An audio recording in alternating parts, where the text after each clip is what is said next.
Bonjour à tous. Donc moi, je vais commencer par vous poser une question.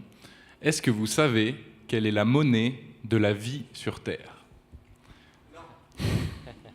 La monnaie de la vie sur Terre, c'est le glucose, le sucre organique. Mais pourquoi, me direz-vous? Parce que ce sucre organique est indispensable à la vie. Il est utilisé par tous les organismes, sans exception, pour produire l'énergie nécessaire au fonctionnement de la vie. Mais savez-vous seulement quelle est l'unique voie par laquelle est produit ce sucre? Ce sucre est uniquement produit par les mêmes organismes qui sont à l'heure actuelle considérés comme étant le poumon de la planète, les végétaux.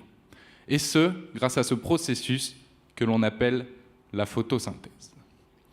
Vous savez maintenant pourquoi les végétaux sont à la base de la chaîne alimentaire et pourquoi ils sont si importants.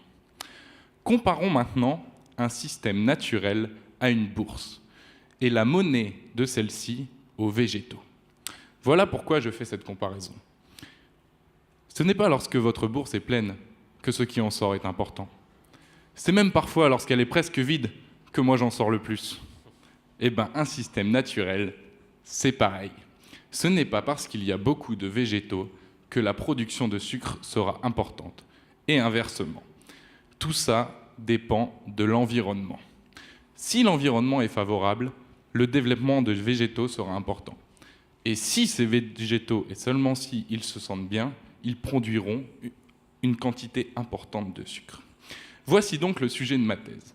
J'estime le stock de sucre qui sort de ma bourse. Et ma bourse à moi, c'est l'estuaire de la Seine.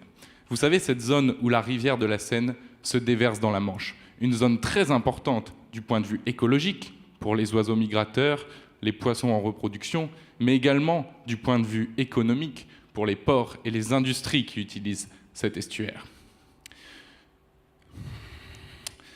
Mais voilà, je ne fais pas que estimer ce stock, je regarde aussi où et quand il est plus ou moins produit, et quels sont les paramètres environnementaux qui vont favoriser ou limiter, d'une part, la production et le développement des végétaux, et d'autre part, leur production de sucre.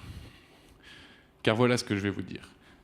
Comme le disait le romancier William Faulkner, c'est en se donnant du mal pour les petites choses que l'on parvient aux grandes avec le temps. Jérôme Morel. Merci beaucoup Jérôme.